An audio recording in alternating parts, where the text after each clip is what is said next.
تبارك الذي بيده الملك وهو على كل شيء قدير. Bismillahirrahmanirrahim. Assalamualaikum warahmatullahi wabarakatuh. Waalaikumsalam warahmatullahi wabarakatuh. Pertama sekali sebelum kita mulai perkuliahan kita pada hari ini, ada baiknya kita berdoa ya dalam hati masing-masing. Doa mulai.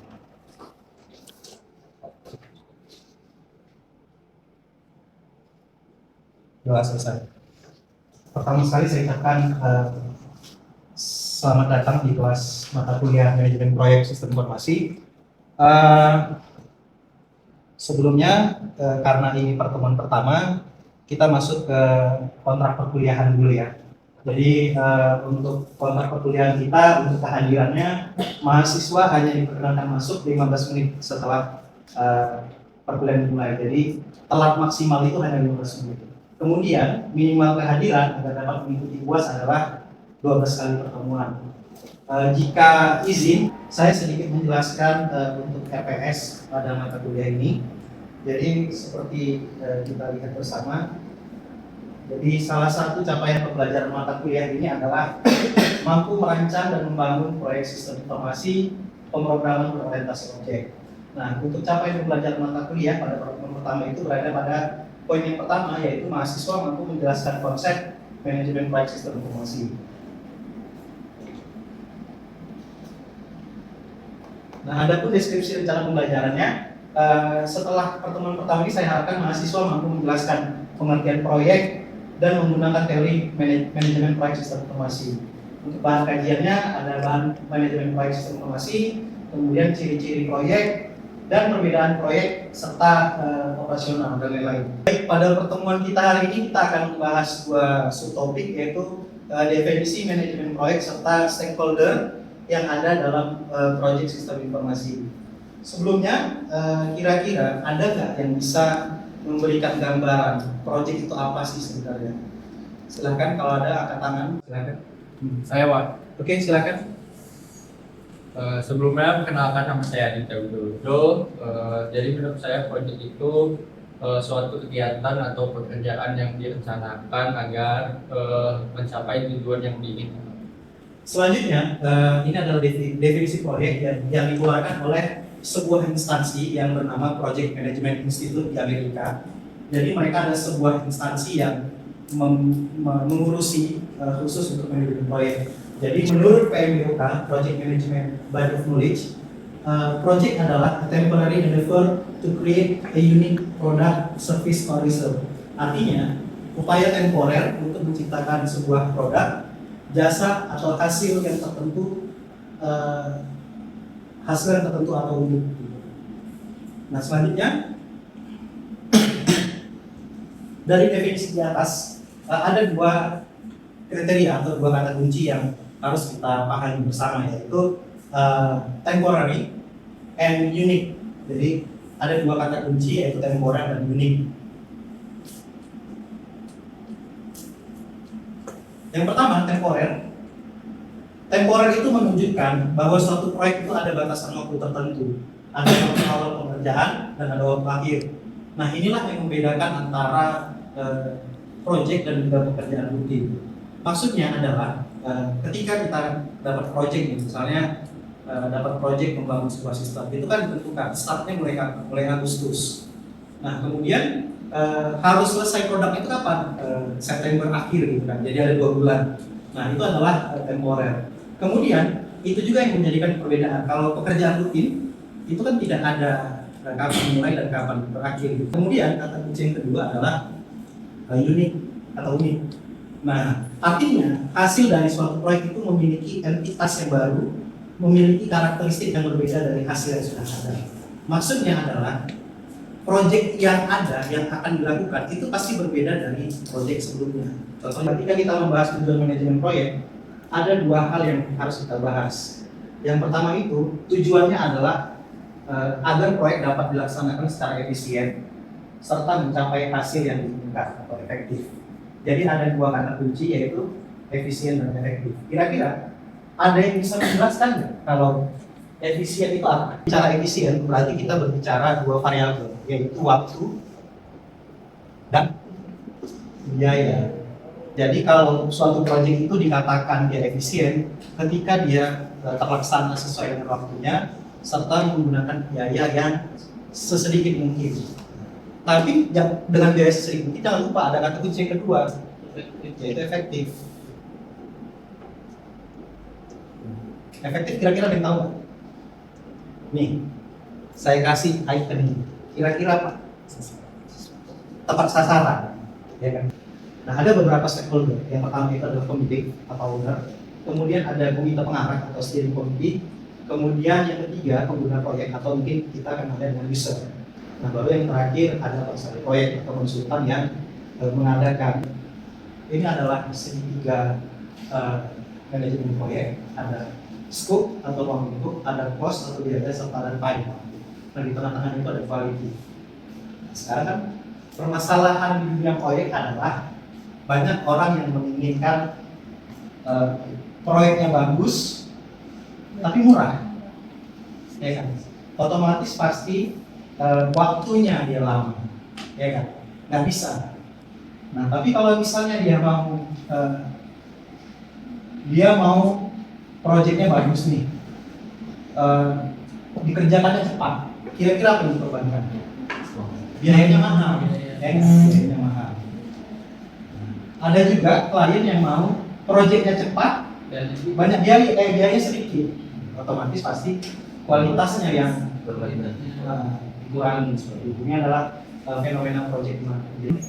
Oke, kemudian stakeholder yang terakhir itu adalah pelaksana proyek. Biasanya sebuah tim atau perusahaan yang bergerak di bidang pengadaan sistem. Jadi mungkin ada namanya sistem developer atau sistem konsultan. Nah, kemudian tim ini dipimpin oleh seorang manajer proyek. Manajer proyek ini memiliki peranan yang paling penting itu adalah bertindak sebagai pemimpin proyek. Nah, kemudian seorang manajer proyek ini adalah orang yang memiliki kemampuan untuk memimpin serta pengalaman.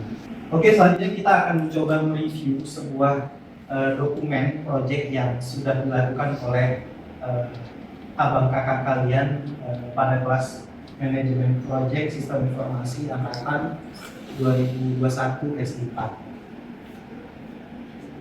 Jadi ini adalah sebuah dokumen proyek sistem informasi dengan judul Rancang Bangun Aplikasi Kehadiran Dosen pada Program Studi Sistem Informasi Berbasis Web.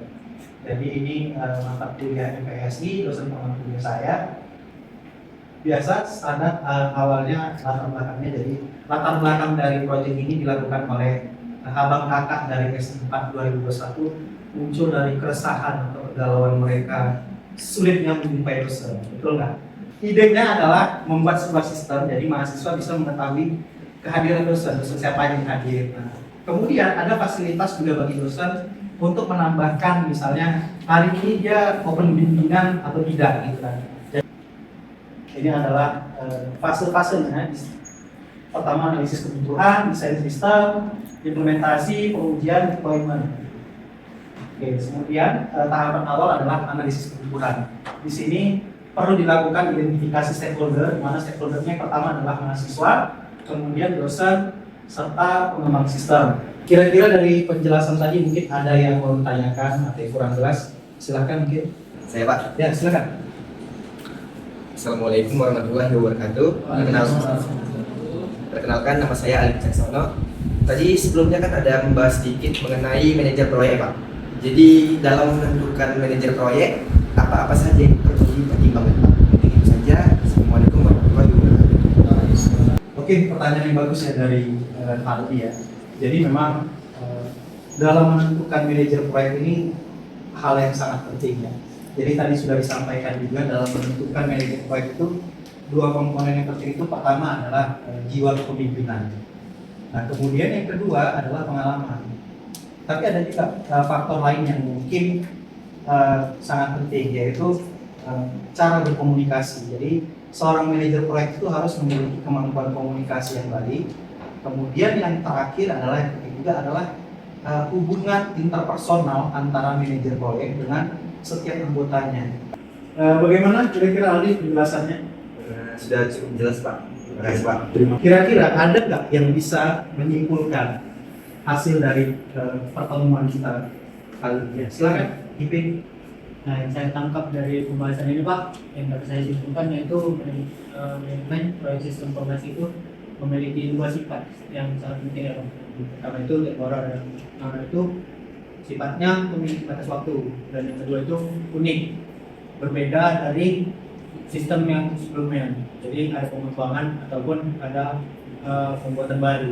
Oke. Proyek ini. Luar biasa ya, kita beri tepuk tangan dulu. Selanjutnya mungkin ada satu lagi yang bisa menyimpulkan, silakan. Oke, silakan Anda. Menurut saya dalam membangun sistem itu kita harus melihat juga teknologi. Oke. Kita berikan standing applause. Baiklah, tadi mungkin sudah disampaikan beberapa kesimpulan. Ini kesimpulan secara keseluruhan tadi. Poin yang pertama sudah dijelaskan IP, jadi proyek itu ada dua sifat utama, yaitu temporer serta unik. Nah, kemudian yang kedua, manajemen proyek bertujuan agar proyek itu tetap pada rencana, baik jangka waktu pekerjaannya, biaya yang dikeluarkan, serta cakupan pekerjaan atau kualitas yang disepakati.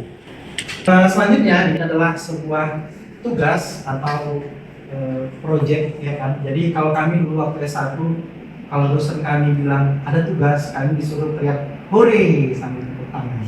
Jadi kita di sini juga ada tugas, silakan. Ini ada tugas. Jadi silakan buat kelompok secara mandiri, terdiri maksimal 5 orang. Kemudian cari perusahaan atau individual yang bergerak di bidang sistem developer atau konsultan. Nah, kemudian kalian minta izin untuk observasi, atau magang selama beberapa pekan di perusahaan dan individu tersebut. Jadi tujuannya adalah biar kalian mengalami proses secara langsung bagaimana suatu proses itu, kemudian bagaimana peran seorang manajer proyek. Nah, kemudian minta dilibatkan pada proyek pengembangan sistem yang sedang dikerjakan. Nah, kemudian silakan nanti update progres mingguannya. Nanti saya buatkan formnya, form update-nya silakan kalian upload ke e-learning Wingsul. Alamatnya ada di sini. Itu aja mungkin pertemuan kita pada hari ini. Sebagai penutup saya ucapkan terima kasih, dan juga saya mohon maaf kalau mungkin banyak kekurangan atau ada yang kurang jelas. Silakan bisa juga didiskusikan di luar kelas. Kita tutup perkuliahan hari ini dengan lafaz hamdalah. Alhamdulillahirabbil alamin. Assalamualaikum warahmatullahi wabarakatuh. Waalaikumsalam.